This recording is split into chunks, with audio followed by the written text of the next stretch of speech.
Welcome to GT defence academy. उम्मीद से यकीन तक का सफ़र। जय हिंद मेरे प्यारे साथियों, स्वागत है आपका जीटी डिफेंस एकेडमी में।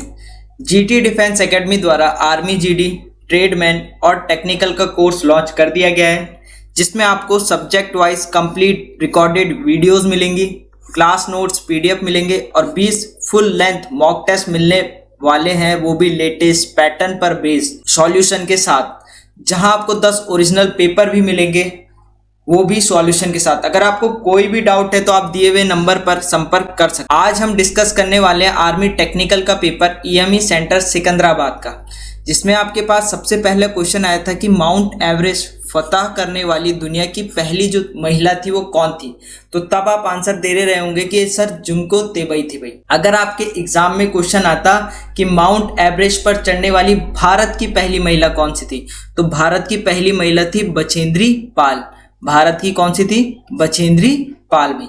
ठीक है, आगे आपसे क्वेश्चन कह रहा है कि पहला ओलंपिक्स खेल कहाँ आयोजित किया गया। तो पहला ओलंपिक्स खेल एथेंस में आयोजित किया गया।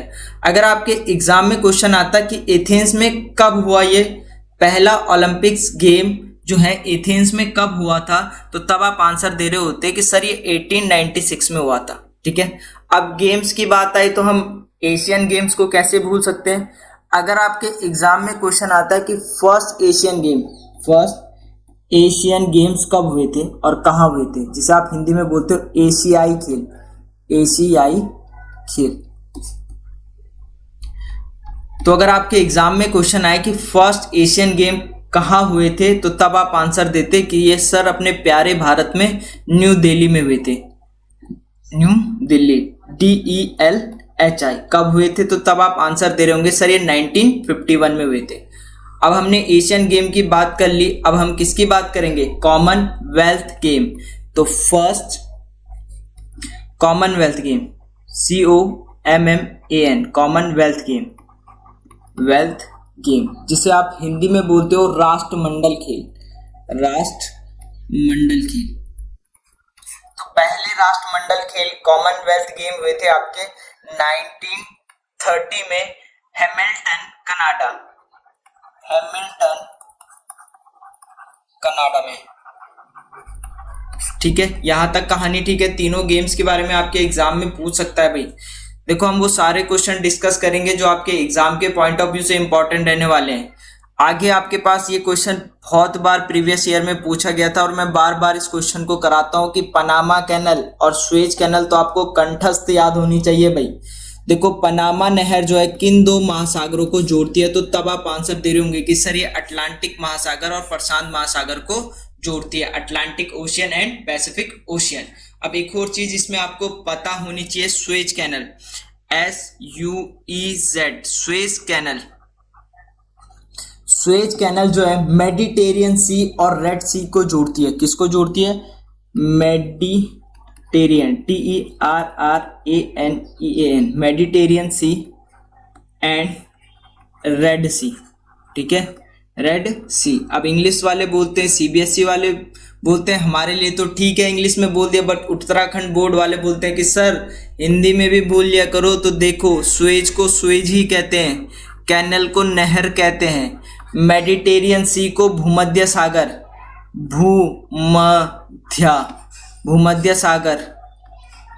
और रेड को तो आपको पता ही है, लाल सी को सागर। तो भूमध्य सागर और लाल सागर। अगर आपके एग्जाम में क्वेश्चन आए कि सुएज नहर किन दो महासागरों को जोड़ती है, तो तब आप आंसर दे रहे होंगे सर ये भूमध्य सागर और लाल सागर को जोड़ती है। जैसे आप देख रहे होंगे ये पैसिफिक ओशियन है, ये अटलांटिक ओशियन है, ये यहाँ पे जोड़ रही है भाई।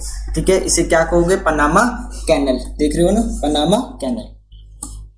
चलिए, गौतम बुद्ध का जन्म स्थान, तो ये तो आप सभी को पता होगा कि गौतम बुद्ध का जो जन्म हुआ था वो लुम्बिनी गांव में हुआ था। कब हुआ था, तो तब आप आंसर दे होंगे 563 ईसा पूर्व। ठीक है, मैंने गौतम बुद्ध में एक पूरी वीडियो बनाई है जिसमें हमने वो सारे क्वेश्चन डिस्कस किए हैं जो आपके एग्जाम के पॉइंट ऑफ व्यू से इंपॉर्टेंट है भाई। चलिए, चांदीपुर किस राज्य में स्थित है? तो चांदीपुर आपका उड़ीसा में स्थित है। कहाँ है? उड़ीसा में। देखो, सबसे पहले आप क्या करो कि अपना कोर्स पूरा निपटा लो, उसके बाद प्रीवियस ईयर क्वेश्चन लगाओ भाई। प्रीवियस ईयर क्वेश्चन से आपको ये पता चलेगा कि आपके एग्जाम में किस टाइप से क्वेश्चन आते हैं और आपके कितने नंबर आ रहे हैं भाई। आप कहीं भी पढ़ रहे हो बट प्रीवियस ईयर लगाना बहुत जरूरी होता है भाई। देखो 5 क्वेश्चन आपके पास जीके के आते हैं, अब 5 क्वेश्चन आपके पास रीजनिंग के आते हैं। रीजनिंग के क्वेश्चन करते हैं।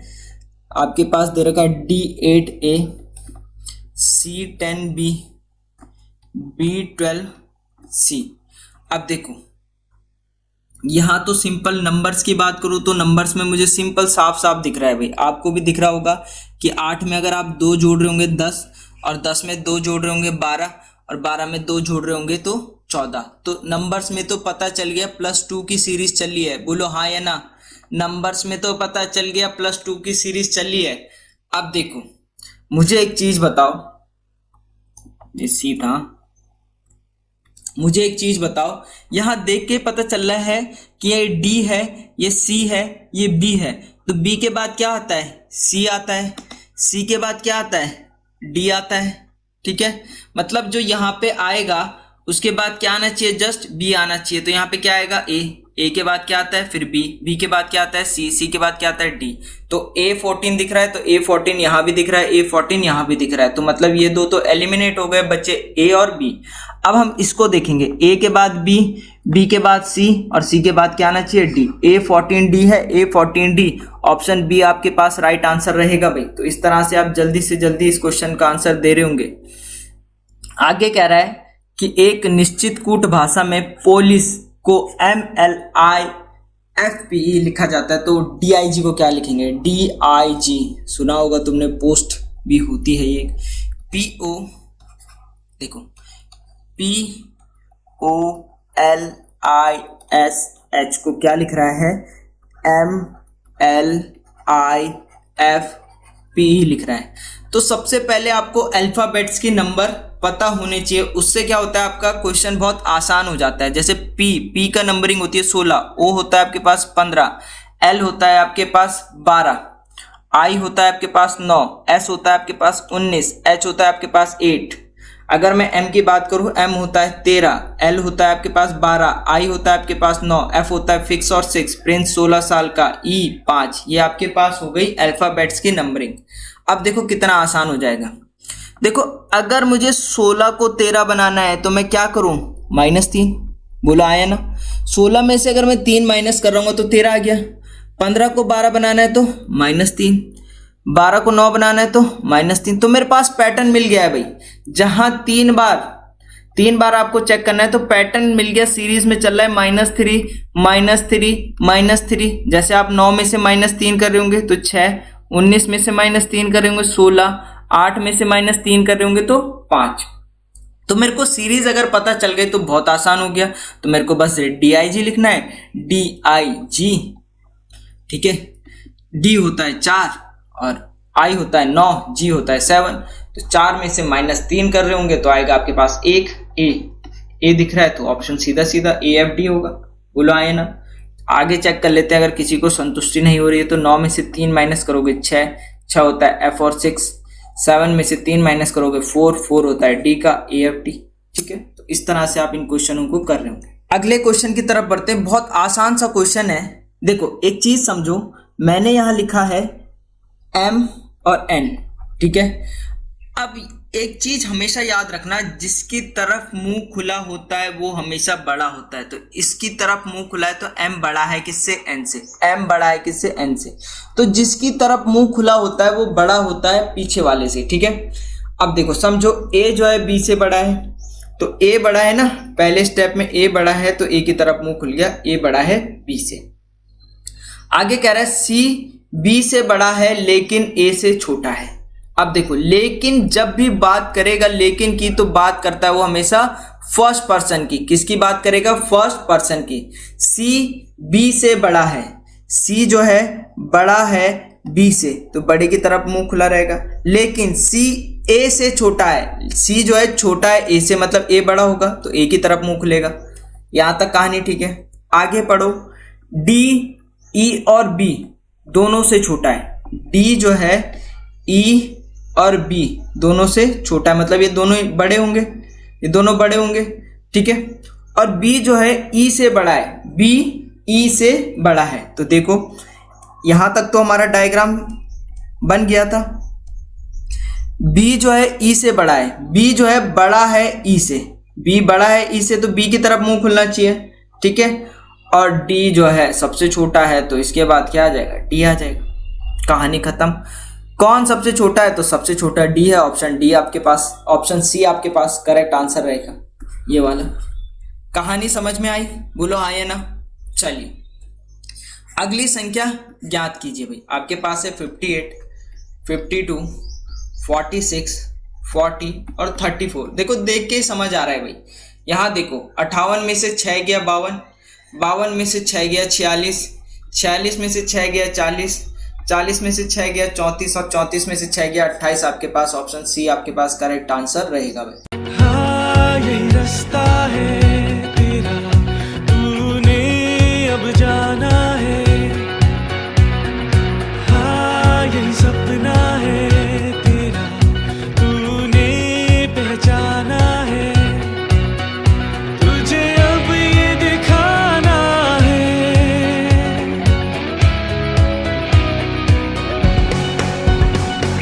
रोके तुझको आंधिया या ज़मीं और आसमां, पाएगा जो लक्ष्य है तेरा। जैसे कि आप देख रहे होंगे कि हमारा अग्निवीर आर्मी स्पेशल बैच शुरू हो गया है। अगर आप army GD, tradesman, technical, colour की तैयारी कर रहे हो तो आप हमारे कोर्सेज में इनरोल करा सकते हो, जहां आपको मिलेंगे पीडीएफ नोट, हैंडमेड नोट। हर सैटरडे को आपका टेस्ट होता है, संडे को आपको एक्स्ट्रा क्लास कराई जाती है, जिसका कोई भी डाउट है या कोई भी टॉपिक छूट गया उनको एक्स्ट्रा क्लास भी दी जाती है। हमारे हर सोमवार को नए बैच शुरू होते हैं। अगर आप किसी भी कोर्स में इनरोल कराना चाहते हो तो नीचे दिए गए नंबर पर संपर्क कर सकते हो।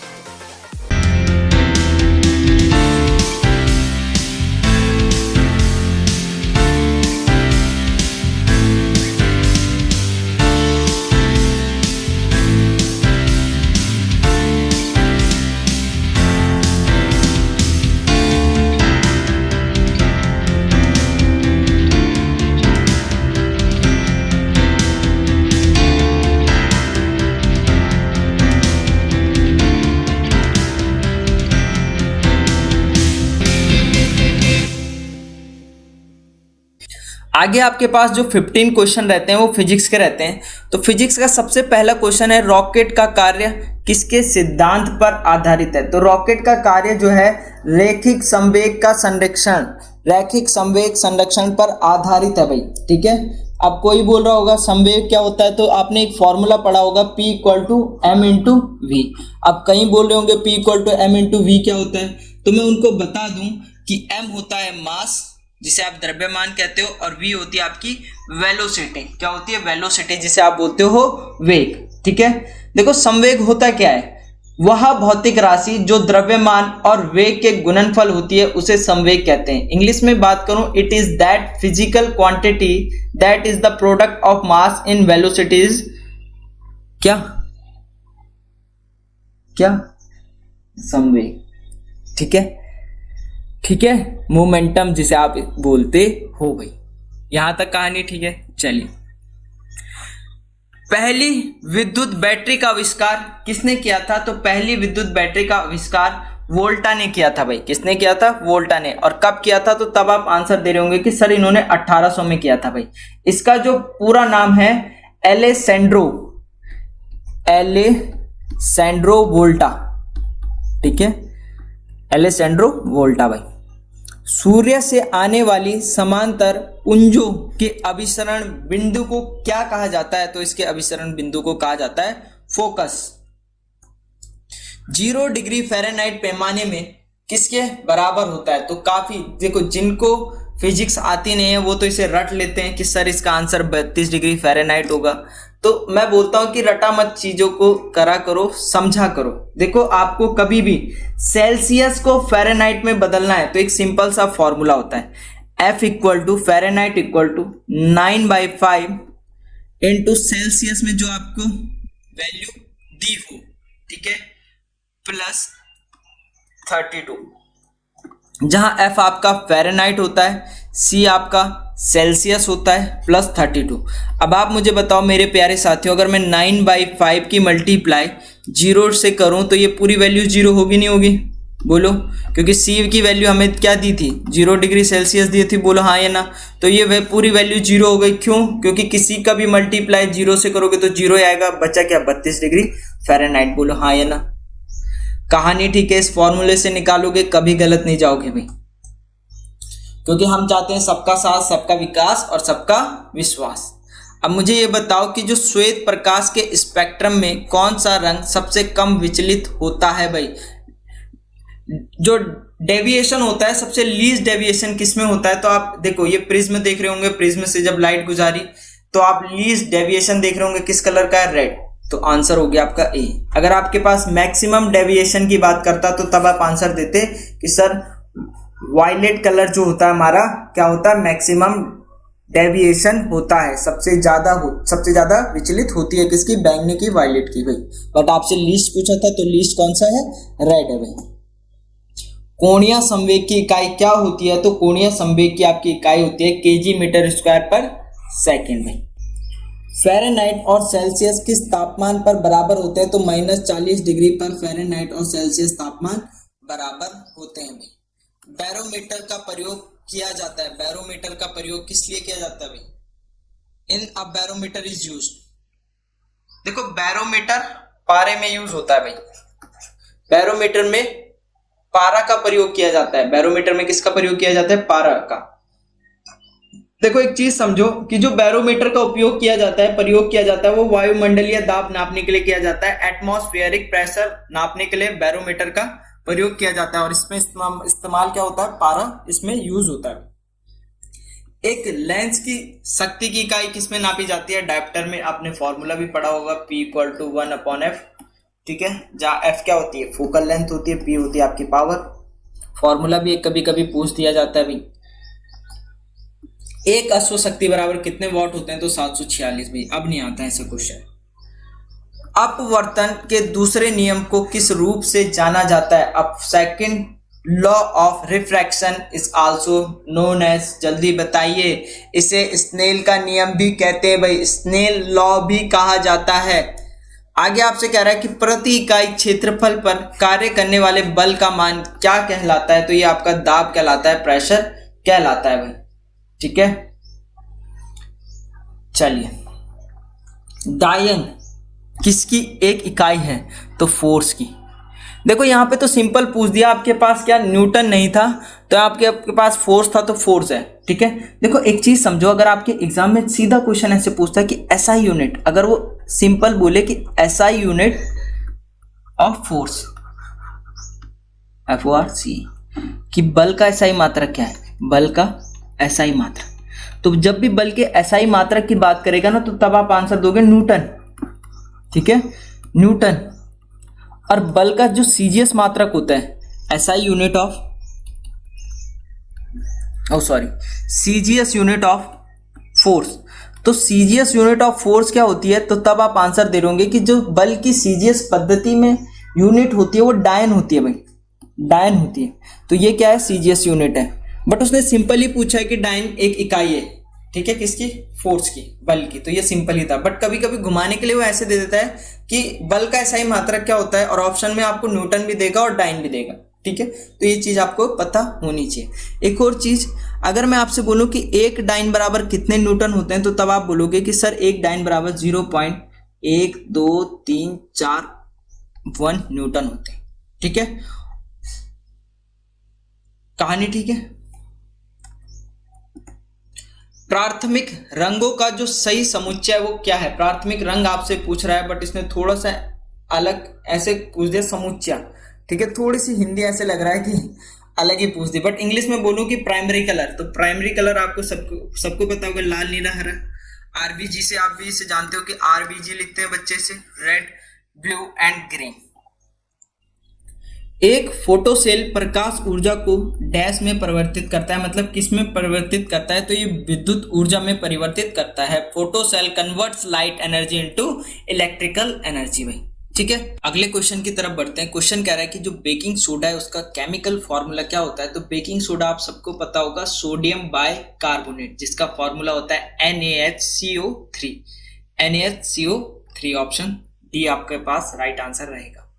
सेंधा नमक देखो कभी भी सॉल्ट की बात करेगा तो सिंपल आंखें बंद करके ऑप्शन डाल देना NaCl, सोडियम क्लोराइड।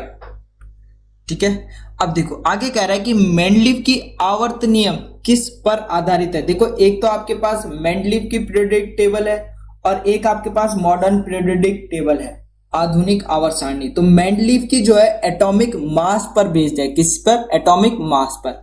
अगर आपके एग्जाम में क्वेश्चन आए कि मॉडर्न पीरियोडिक टेबल, आधुनिक आवर्त सारणी, आधुनिक आवर्त सारणी जिसे आप इंग्लिश में बोलते हो मॉडर्न, MOR, जैसे तुम हो ना modern, MODERN, modern periodic table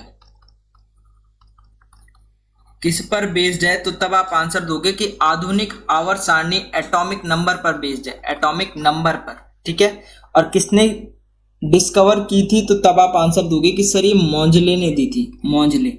ठीक है, discovery of modern periodic table आए तो तब आप आंसर दोगे मोंजले। ठीक है, किस पर बेस्ड है, तो एटॉमिक नंबर पर बेस्ड है। और मेंडलीव की किस पर है, एटॉमिक मास पर। बहुत कंफ्यूजन होता है भाई इसमें विद्यार्थियों को भाई।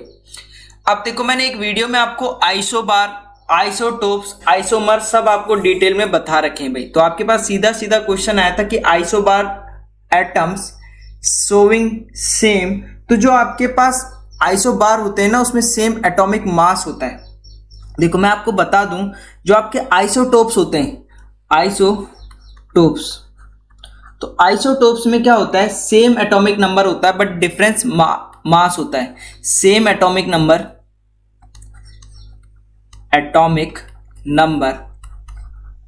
But different mass number. ठीक है, आइसोबार मैंने आपको बता ही दिया है, पूछा भी गया है कि they have same mass but different atomic number. Same mass होता है बट डिफरेंट एटॉमिक नंबर होता है भाई, डिफरेंट एटॉमिक नंबर किसमें, आइसोबार में। तीसरा आपके पास होता है आइसोमर, आइसोटोन, आइसोटोन। आइसोटोन में क्या होता है, they have same number of neutron, same number of neutron, NEUTRONS, जो आपका ऑप्शन दिया है ए। ठीक है, सेम नंबर ऑफ न्यूट्रॉन्स किस में होते हैं, आइसोटोन्स में होते हैं। ये तीनों चीज आपके एग्जाम के पॉइंट ऑफ व्यू से इंपॉर्टेंट है, इसे लिख लेना भाई। आगे आपसे कह रहा है कि हरित ग्रह प्रभाव, जिसे आप ग्रीन हाउस इफेक्ट भी कहते हैं, इंग्लिश में सिंपल सा होता है ग्रीन हाउस इफेक्ट। तो आप सभी को पता होगा मेरे प्यारे साथियों, ये CO2 होता है, बट CO2 ऑप्शन में है नहीं। तो CO2 के बाद जो गैस होती है वो मीथेन होती है, CH4, जिसे आप क्या भी बोलते हो, मार्स गैस भी इसे कहा जाता है। सबसे प्रचुर मात्रा में हाइड्रोकार्बन प्रदूषक है वो कौन है, तो वो CH4 ही है, और उसे आप कहते हो मीथेन। क्या कहते हो, मीथेन। निम्नलिखित में से सबसे मजबूत अम्ल कौन सा है, स्ट्रॉन्ग एसिड कौन सा है, तो स्ट्रॉन्ग एसिड आपका HCl है। कमेंट सेक्शन में बताना क्या कहा जाता है इसे। सफेद फास्फोरस हमेशा पानी में जमा रहता है जलने से रोकने के लिए भाई, किसके लिए, जलने से रोकने के लिए। शुद्ध पीएच, प्योर वाटर का जो पीएच होता है 7, प्योर वाटर क्या होता है, न्यूट्रल होता है भाई। क्लोरोफॉर्म का अणुसूत्र CHCl3, क्लोरोफॉर्म क्या होता है, CHCl3 भाई, सूंघते ही बेहोश हो जाए। चलिए आगे आपके पास कुछ मैथमेटिक्स के क्वेश्चन थे, उन्हें देखते हैं। क्वेश्चन आपसे कह रहा है सिंपल सा कि A और B एक कार्य को 12 दिन में पूरा करते हैं और उस कार्य को B और C 15 दिनों में करते हैं और C और A 20 दिन में करते हैं। यदि A, B और C एक साथ कार्य करते हैं तो वे कार्य कितने दिनों में पूरा हो जाएगा। बहुत आसान सा क्वेश्चन है। क्वेश्चन कह रहा है कि A प्लस B किसी काम को कितने दिन में कर रहे हैं, 12 दिनों में। B प्लस C कितने दिनों में कर रहे हैं, 15 दिनों में। और C प्लस A कितने दिनों में कर रहे हैं, 20 दिन में। यहां तक कहानी ठीक है। सबसे पहले हमें टोटल वर्क निकालना होता है। टोटल वर्क इसीलिए क्योंकि जो हमें A B C से काम कराना है, कितना काम कराना है वो तो पता होना चाहिए। तो सबसे पहले हम टोटल वर्क निकालते हैं कि हमें काम कितना कराना है। तो टोटल वर्क निकलता है इन तीनों के एलसीएम से। तो इन तीनों का एलसीएम आपको पता होगा 12, 15, 20। मैंने टाइम एंड वर्क में बहुत बार बता रखा है, ये 60 आपके पास हो जाता है टोटल वर्क, पूरा कार्य। जो हमें सिर्फ किससे कराना है, ए बी और सी से। क्वेश्चन पूछ रहा है ना, A B and C together they will complete the work. ठीक है, अब देखो ये तो टोटल वर्क आ गया। आप सभी को पता है कि टाइम बराबर क्या होता है, टाइम बराबर क्या होता है, टोटल वर्क अपॉन इफिशियंसी। ठीक है, अब आपने टोटल वर्क तो निकाल दिया, अब इफिशियंसी निकालो कि ए प्लस बी मिलकर कितना काम कर रहे हैं, एक दिन में कितना काम कर रहे हैं। अब मुझे बताओ कि ए बी जो है 12 दिन में 60 काम कर रहे हैं, 12 दिन में 60 काम हो रहा है, तो एक दिन में कितना काम हो रहा होगा, तो तब आप बोले होंगे कि 60/12, तो 12 पंजे 60, मतलब A plus B 5 work per day कर रहे हैं। बोलो हाँ या ना, A plus B 5 work per day कर रहे हैं। ऐसी बी प्लस सी कितना कर रहे होंगे, 15 चक्के 60, 4 वर्क पर डे कर रहे होंगे। ऐसी सी प्लस ए 20 या 60, 3 वर्क पर डे कर रहे होंगे। बोलो हाँ या ना। ठीक है, अब यहां से जो मेरे पास इफिशियंसी आएगी 5 4 9 और 3 12 वर्क पर डे, वो किसकी आएगी, तो तब आप बोल होंगे कि सर ये आपके पास आएगी A plus B plus C plus A की आएगी। बोलो हाँ या ना। अब मुझे ये बताओ, यहाँ 2 ए हैं, 2 बी हैं और 2 सी हैं, तो 2 को मैं कॉमन ले लूँ क्योंकि मुझे तो ए बी सी चाहिए ना बस। तो अगर मैं 2 को कॉमन ले लेता हूँ तो ए बी सी की इफिशियंसी कितनी आ जाएगी, मेरे पास 6 आ जाएगी। 12/2 मतलब 6, तो ए प्लस बी प्लस सी मेरे पास 6 आ गया। अगर ए प्लस बी प्लस सी इफिशियंसी मेरे पास 6 आ गई, टोटल वर्क सर आपने 60 निकाला है, तो 6 10 60 आ जाएगा मेरे पास 10 डेज। बोलो हाँ या ना, 10 दिन। ठीक है कहानी, चलिए। A room is 5 meter long, 3.5 meter wide and 3 meter high। ठीक है, एक रूम है, रूम की आपको लेंथ दे रखी है, लेंथ दे रखी है 5 मीटर। ठीक है, विड्थ यानी ब्रेथ आपको दे रखी है 3.5 मीटर। ठीक है, और हाइट h वो आपको कितनी दे रखी है, 3 मीटर। आपको क्या निकालना है, area of 4 walls, area of 4 walls. तो आपके पास पता होता है आपको कि एरिया ऑफ 4 वॉल्स का सम कितना होता है, 2l + b × h। ठीक है, आप इस फॉर्मूले में रख देंगे 2, लेंथ कितनी दे रखी है 5, ब्रेथ कितनी दे रखी है 3.5, इंटू हाइट कितनी दे रखी है 3, तो ये हो जाएगा 2 × 8.5 × 3, तो ये हो जाएगा 17 × 3, दैट इज 51। और ये सारी यूनिट मीटर में है, तो इसका कितना आ जाएगा, मीटर स्क्वायर। इसका आंसर हो जाएगा second. Next question, What is the least number to be added to 631 to make it a perfect square? क्या आप 631 में कितना नंबर ऐड करोगे कि वो एक परफेक्ट स्क्वायर मिल जाए। अब आपको देखो ये किस नंबर के बीच में लाई कर रहा है, ये लाई कर रहा है 25 का स्क्वायर। 25 का स्क्वायर कितना होता है, 625। ठीक है, उसके बाद 26 का स्क्वायर कितना होता है, 676। तो आपको नेक्स्ट नंबर बनाना है ना, तो 26 का स्क्वायर कितना होता है, 676। अब इसको किसमें से माइनस कर दो, 676 से माइनस कर दो, कितना आ जाएगा ये 45। तो इसका आंसर कितना हो जाएगा आपका ए। नेक्स्ट क्वेश्चन, गिवन है आपको कि the sum of 2 numbers is 8। 2 numbers है, उनका सम कितना दे रखा है 8। If their sum is 4 times their difference, उनका जो सम है वो उनके डिफरेंस के 4 गुना है। देन द नंबर्स आर, आपको वो 2 नंबर्स निकालने हैं। तो आप इसमें ले लीजिए कि लेट 2 नंबर्स, वो 2 नंबर्स आपने क्या ले लिए, बी एक्स एंड वाई। ठीक है, आपको बोला उन दोनों का सम यानी x + y का सम कितना दे रखा है आपको 8। एक इक्वेशन बन गई। दूसरा क्या बोल रखा है कि देयर सम इज 4 टाइम, उनका जो सम है यानी x + y is 4 times of their difference, यानी x - y का 4 टाइम्स है। तो आप यहाँ से एक इक्वेशन निकाल सकते हो। देखो x + y की वैल्यू आपको 8 दे रखी है, तो 8 = 4 टाइम्स ऑफ x - y। ये 4 यहाँ डिवाइड में चला जाएगा, यानी 2 टाइम्स ऑफ x - y। ये 2 इक्वेशन आ चुकी हैं। अब हम इन दोनों इक्वेशनों को क्या कर सकते हैं, सॉल्व कर सकते हैं। तो देखिए आपको क्या दे रखा है कि x + y = 8 and x - y = 2। इनको ऐड कर दो, y से y cancel, that means 2x = 10, x कितना आ जाएगा 5। x आपके पास 5 आ गया। आप किसी भी एक इक्वेशन में रख दो, वहां से y की वैल्यू हो जाएगी। तो y बराबर कितना हो जाएगा 8 - x, तो 8 - 5 यानी कितना आ जाएगा 3। तो दोनों नंबर क्या आ गए आपके 3 और 5। ठीक है, अब आपको यहाँ पे पता नहीं है कि x बड़ा है या y बड़ा है, तो मैंने यहाँ पे डिफरेंस में x को बढ़ा लिया है। ठीक है, next question, the speed of a train is 40 km/h। आपको ट्रेन की स्पीड गिवन है कि वो कितनी है, 40 km/h है। It crosses a pole in 18 second, और वो एक जो खंबा है उसको 18 सेकंड में क्या करती है, क्रॉस करती है। Find the length of the train, हमें उस ट्रेन की क्या निकालनी है, लेंथ निकालनी है। तो आपको गिवन क्या क्या है पहले वो देख लीजिए। गिवन है स्पीड ऑफ द ट्रेन यानी ST, आपको कितना दे रखा है 40 किलोमीटर पर आवर, ठीक है। अब देखो यहाँ पे आपको जो लेंथ ऑफ अ ट्रेन निकालनी है और जो आपको टाइम दे रखा है वो 18 सेकंड दे रखा है, तो आप इसको भी किस में कन्वर्ट कर लो, मीटर पर सेकंड में। तो ये कितना हो जाएगा 40 × 5/18, क्योंकि अगर आप किलोमीटर पर आवर को मीटर पर सेकंड में चेंज करते हैं तो उसको आप किससे मल्टीप्लाई करते हो, 5/18 से, ठीक है। तो इसको काट दीजिए, 2 9 से कट जाएगा, ये 20 से कट जाएगा, तो ये कितना आ जाएगा 100/9 मीटर पर सेकंड। अब आपको टाइम भी दे रखा है, टाइम कितना ले रही है वो 18 सेकंड। तो आपको डिस्टेंस का फॉर्मूला पता है, डिस्टेंस इज इक्वल टू क्या होता है, स्पीड इनटू टाइम। स्पीड कितनी आई आपकी 100/9 और टाइम कितना आ गया 18, तो 9 2 × 18 कट जाएगा, आंसर कितना आ जाएगा आपका 200 मीटर। तो आपका इसका ऑप्शन हो जाएगा बी। नेक्स्ट क्वेश्चन पे चलते हैं। अ गैरिजन ऑफ 100,000 मैन, ठीक है, एक गैरिजन है उसमें 1000 मैन है, उनके लिए 48 डेज के लिए क्या है, खाना प्रोवाइड करा जा रहा है। How ever a reinforcement of 600 man arrive, वहां 600 लोगों का समूह आया, ठीक है। How long will now food last for, तो अब वो खाना कितने दिनों के लिए होगा। तो देखो पहले लोग थे आपके 1000, ठीक है, उनके लिए खाना कितने दिन के लिए था 48 डेज के लिए। अब 600 लोग आ गए तो अब लोग कितने हो गए 1600, तो अब उनके लिए नंबर ऑफ डेज निकालने, आप क्या मान लो D। तो आपको एक फॉर्मूला पता है कि M1D1 इज इक्वल टू क्या होता है M2D2, ठीक है। पहले मैन कितने थे 1000 और डेज कितने थे 48, अब मैन कितने हो गए हैं 1600, डेज कितने हैं वो आपको निकालने हैं। तो आप इस 1600 को नीचे ले जा सकते हैं, तो ये कितना बन जाएगा 1000 × 48/1600, ये आपके डेज आ जाएंगे, 2 0 से 2 0 कैंसिल हो जाएंगे, 16 3 × 48 कट जाएगा, आपका 10 3 × कितना आ जाएगा 30 डेज के लिए आप उनके लिए खाना वो रहेगा, तो इसका आंसर आएगा 30 डेज।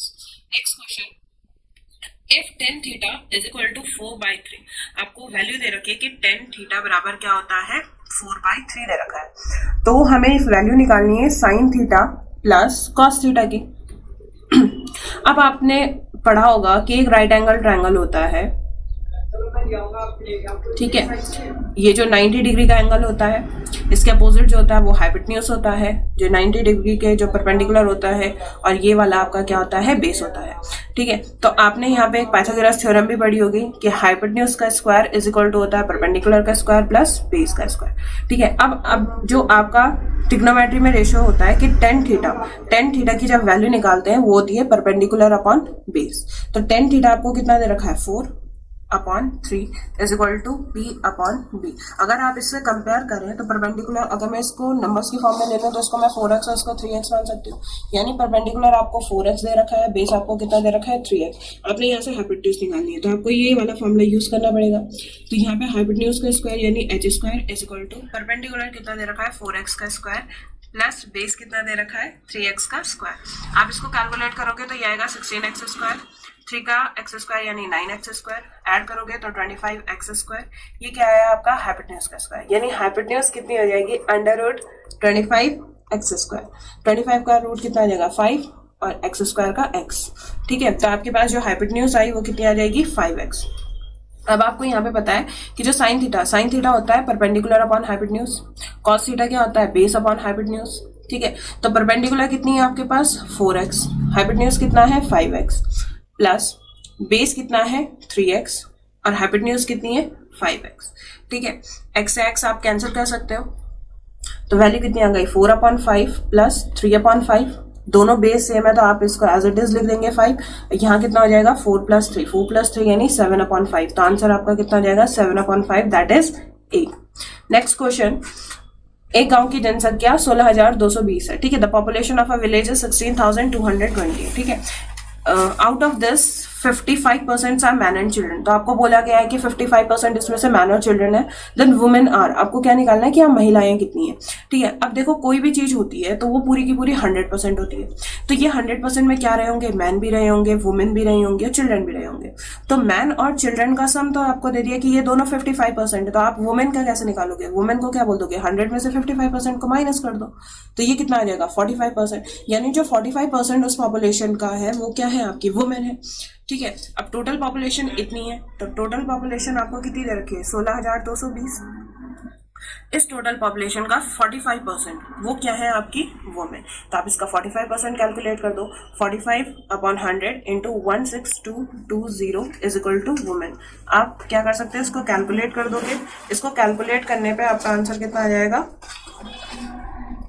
एक 0 से 0 को काट दो, ठीक है, इसको काट दो 5 2 10, इसको काट दो 5 9 45, 2 से इसको काट दो 8 1 1, मल्टीप्लाई कर दो 9 1 9 9 1 9 9 8 72। तो वुमेन कितनी आ गई आपकी 7299, दैट इज ए। ये आपका आंसर हो जाएगा। उसके बाद नेक्स्ट क्वेश्चन है आपके पास, find the sum of the given arithmetic progression. आपको क्वेश्चन में ही दे रखा है कि एपी है, ठीक है, और इसके जो नंबर्स हैं वो क्या दे रखे हैं, 8 देन 11 देन 14 देन 17, और उसके बाद बोला है कि आपको 15 टर्म्स तक इसका सम निकालना है। तो देखो जो एपी सीरीज आपको दे रखी है वो दे रखी है 8 देन 11 देन 14, ठीक है, then 17 then dash dash dash, ठीक है, ऐसे 15 टर्म्स तक आपको इसका क्या निकालना है, सम निकालना है, ठीक है। तो यहाँ पे अगर हम इसको ए बी कंसिडर करें तो ए होती है आपकी फर्स्ट टर्म, वो कितनी दे रखी है आपको 8, ठीक है। फिर आता है आपका कॉमन डिफरेंस जिसको डी से डिनोट किया जाता है, वो कैसा होता है, इन दोनों का डिफरेंस, यानी 11 माइनस 8, तो डिफरेंस कितना आ गया आपके पास 3। नंबर ऑफ टर्म्स कितनी दे रखी है, यानी 15 टर्म्स तक निकालना है, तो आप इसको एन मान सकते हैं। एन कितना दे रखा है आपको 15, ठीक है। आपके पास सम का फॉर्मूला होता है एपी के लिए, S N is equal to N upon 2a plus n minus 1 into D. आप इस फॉर्मूले में रख सकते हैं और इसको कैलकुलेट कर देंगे। तो n कितना है आपके पास 15/2, ये हो जाएगा 2, a कितना है 8 प्लस यहाँ पे हो जाएगा 15 माइनस 1 और d कितना दे रखा है आपको 3, तो ये हो जाएगा 15/2, 8 2 जा 16, 15 में से 1 गया 14, 14 3 जा कितना हो गया 42, ये हो जाएगा 15/2 इंटू 58, 2 से इसको कैंसिल आउट कर दो 29, तो आप इसको कैलकुलेट कर सकते हो 15 इंटू 29 435, ठीक है। तो इसका आंसर कितना हो जाएगा बी। नेक्स्ट क्वेश्चन पे चलते हैं। If the selling price is double, अगर विक्रय मूल्य को 2 गुना कर दिया जाए, द प्रॉफिट गेट्स ट्रिपल, तो आपको जो लाभ है वो 3 गुना हो जाएगा। फाइंड द प्रॉफिट परसेंट, तो इसमें आप क्या कर सकते हैं, तो लेट लेके चल लीजिए कि सीपी कितनी है एक्स फर्स्ट केस में, ठीक है, और आपका एसपी कितना हो गया वाई, ठीक है, एसपी कितना मान लो वाई। तो आपका जो प्रॉफिट होगा, प्रॉफिट आप कैसे निकालते हैं, जब एसपी ज्यादा हो, यानी एसपी माइनस सीपी। एसपी कितना है वाई माइनस एक्स, ठीक है, ये प्रॉफिट हो गया। दूसरा केस, अब उसने बोला कि सेलिंग प्राइस इज डबल, यानी सीपी तो अगर आप एक्स ही मान के चल रहे हो, लेकिन आपने एसपी है उसको 2 गुना कर दिया, यानी पहले वाई था अब कितना कर दिया 2y। तो अब यहाँ पे जो प्रॉफिट आएगा न्यू प्रॉफिट वो कितना होगा एसपी माइनस सीपी, ठीक है। एसपी कितना दे रखा है 2y, सीपी कितना है x, ठीक है। तो ये जो प्रॉफिट है ये ट्रिपल हो गया है, ठीक है, यानी जो पुराना वाला प्रॉफिट था वो ट्रिपल हो गया। तो यानी y माइनस जो x है और जो नया वाला प्रॉफिट है आपका 2y माइनस x, तो ये वाला प्रॉफिट है ये आपका कितना हो गया 3 गुना हो गया। तो आप इसको कैलकुलेट कर सकते हो, ये कितना हो जाएगा 3y minus 3x is equal to 2y minus x। ये y वाला इधर ले जाइए, 3y माइनस 2y आपके पास बच जाएगा y, ये इधर चला जाएगा आपके पास माइनस x प्लस 3x यानी 2x, यानी sp जो है वो 2x है। अब देखो फर्स्ट वाली कंडीशन लेके चल लो, वहां पे आपको cp x दे रखा था, sp जो आपका था वो y था, y बराबर कितना हो गया 2x, ठीक है। तो प्रॉफिट कितना हो जाएगा y माइनस एक्स, y कितनी वैल्यू थी 2x माइनस एक्स, यानी प्रॉफिट कितना है आपका x का। अगर आपको प्रॉफिट परसेंट निकालना है तो प्रॉफिट परसेंट का फॉर्मूला क्या होता है, प्रॉफिट अपॉन सीपी इंटू 100%, ठीक है। प्रॉफिट कितना है आपके पास x, सीपी कितना है x इंटू 100%, तो x कैंसिल आउट हो जाएगा, तो आंसर कितना आ जाएगा आपका 100%। तो इसका आंसर कितना आ जाएगा आपका ए वाला। Next question, what least number must be subtracted from 3401 so that the sum is completely divisible by 11। तो आपको इसमें से ये जो नंबर दे रखा है 3401, इसमें से आप क्या घटाएंगे, ठीक है, क्या माइनस करेंगे कि आपका जो नंबर बने वो 11 से पूरा डिविजिबल हो जाए। तो आप इस नंबर को 11 से डिवाइड कर दो, जो रिमाइंडर बचेगा फिर आप उसको क्या कर दोगे माइनस कर दोगे। अब 11 से इसको डिवाइड करो तो 11 3 से कितना आता है 33, यहाँ पे कितना बचेगा 10, 10 में जाएगा नहीं, आपको 1 भी लेना पड़ेगा, तो यहाँ पे 0 ले लोगे। 11 9 से कितना आएगा 99 यानी 2। अगर ये 2 नहीं बचता तो ये पूरा का पूरा डिविजिबल हो जाता है, यानी आप उस लीस्ट नंबर कौन सा होगा 2, तो यहाँ पे आंसर कितना हो जाएगा आपका 2। Next question, a polygon has 5 diagonals, ठीक है, एक पॉलीगन है उसमें 5 डायगोनल्स हैं। Then the number of sides in the polygon is, तो उसमें साइड्स कितनी होंगी? आपके पास एक फॉर्मूला होता है कि नंबर ऑफ डायगोनल्स, ठीक है, is equal to n minus 3/2, जहां पे आपका जो n है वो क्या है? नंबर ऑफ साइड्स, ठीक है। आपको यहाँ पे साइड्स निकालनी है, आपको डायगोनल्स कितने दे रखे हैं? 5, तो 5 इज इक्वल टू कितना आ जाएगा? n minus 3/2। आप इसको क्रॉस मल्टीप्लाई कर दीजिए तो ये कितना बन जाएगा? n minus 3 is equal to 10। ये हो जाएगा आपका n² माइनस 3n, ये 10 इधर आ जाएगा तो माइनस का 10 इज इक्वल टू 0। अब 10 के ऐसे दो फैक्टर बनाने जिनको माइनस करके 3 आए, तो 5 और 2, तो यानी n माइनस 5 और n प्लस 2 इसके दो फैक्टर हो गए। इसको सॉल्व कर दोगे तो यही बन जाएगा, यानी n की वैल्यू एक बार 5 आएगी, एक बार वैल्यू कितनी आ जाएगी? -2। नंबर ऑफ साइड्स कभी भी नेगेटिव नहीं होंगी, तो इसकी वैल्यू कितनी आ जाएगी? 5। तो ये आपका पहला वाला आंसर हो जाएगा। उसके बाद next question, A sum of ₹600 amounts to ₹720 in 4 years. What will be the amount to if the rate of the interest is increased by 2%? तो देखो आपको बोला है कि जो सम है 600 रुपए थे वो 720 रुपए हो गए, ठीक है, 4 साल में, अभी इंटरेस्ट नहीं पता। और फिर उसने बोला है कि वो 2% अगर आप इंटरेस्ट को बढ़ा देंगे तो वो आप कितना अमाउंट देंगे, ठीक है। तो पहले आपको कितना दे रखा है? प्रिंसिपल कितना दे रखा है? 600, ठीक है। अमाउंट कितना दे रखा है? 720। यानी अगर आप यहाँ इंटरेस्ट की बात करें तो इंटरेस्ट बराबर क्या आ जाएगा? a माइनस b, यानी 720 में से आप 600 माइनस कर दोगे तो कितने रुपए का इंटरेस्ट आ गया आपका? 120 का, ठीक है। आपको उसने टाइम भी दे रखा है, टाइम दे रखा है 4 ईयर्स का, ठीक है। तो इंटरेस्ट का फॉर्मूला क्या होता है? P into R into T upon 100। Interest आपको मिल गया 120, प्रिंसिपल कितना मिल रखा है? 600। रेट आपको निकालना है, टाइम कितना दे रखा है? 4/100। 2 0 से 2 0 कट गए, 6 की टेबल में इसको काट दो 20 टाइम्स कट जाएगा, और 4 से इसको काटोगे तो 5। तो यानी जो रेट है आपका वो कितना आ गया? 5%। अब कंडीशन उसने क्या बोल दी कि जो रेट है उसको 2% बढ़ा दो, तो 2% बढ़ा दिया, तो पहले 5% था, अब 2% बढ़ गया तो कितना आ जाएगा? 7%, ठीक है। अब आपको यहाँ पे क्या निकालना है? इंटरेस्ट। तो इंटरेस्ट क्या है? प्रिंसिपल तो वही रहेगा, P into R into T upon 100। Principal कितना था आपके पास? 600, R कितना आया? 7, और टाइम कितना है? 4 ही है, अपॉन 100। 2 0 से 2 0 कैंसिल हो जाएगा, 6 9 जा 42 इंटू 4, 4 2 जा 8, 4 4 जा 68, 168 इंटरेस्ट आ गया। तो अमाउंट कितना हो जाएगा? P plus interest. P कितना था? 600, I कितना है? 168, यानी कितना आ जाएगा आपके पास? 768 रुपीज। तो इसका आंसर कौन सा हो जाएगा आपका? सेकेंड वाला। Next question, after reading 5/8 of a book 168 pages are left. किसी पुस्तक के 5/8 भाग को पढ़ने के बाद 168 पृष्ठ शेष रह जाते हैं। Total number of pages in the book, तो आपको टोटल नंबर ऑफ पेज पढ़ना है। अब देखो आपको क्या बोला, मैंने अभी पहले भी बताया था कि पूरी चीज जो भी होगी 100% होगी या 1 होगी, ठीक है। उसका 5/8 वो पढ़ चुका है, तो 1 में से 5/8 वो पढ़ चुका है, तो बचा पार्ट कितना उसका? 3/8, ठीक है। तो ये जो 3/8 है यही तो लेफ्ट पेजेस है, तो यानी आप क्या बोल सकते हो? 3/8 ऑफ टोटल, मान लो मैं T मान रही हूँ, ठीक है। टोटल पेजेस कितने थे? T थे, तो 3/8 ऑफ T बराबर कितना आ गया आपके पास? 168। तो आप T की वैल्यू निकाल सकते हैं, 168 इंटू 8 डिवाइड बाई 3, ये कितने जगह जाएगा? 56 जा। तो T बराबर कितना हो जाएगा? 6 8 जा 48 और 4 48। तो इसका आंसर कितना हो जाएगा? इसका आंसर C वाला, ठीक है। नेक्स्ट क्वेश्चन पे चलते हैं। What is 20% of 50 and 20% of 70?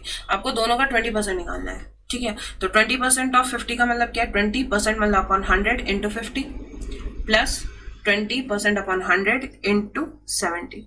आप 2 0 से 2 0 कैंसिल कर सकते हैं, यहाँ भी आप 2 0 से 2 0 कैंसिल कर सकते हैं। तो ये कितना आ जाएगा? 5 2 जा 10 और 7 2 जा 14, यानी कितना आ जाएगा? ये 24। तो इसका आंसर कौन सा हो जाएगा आपका?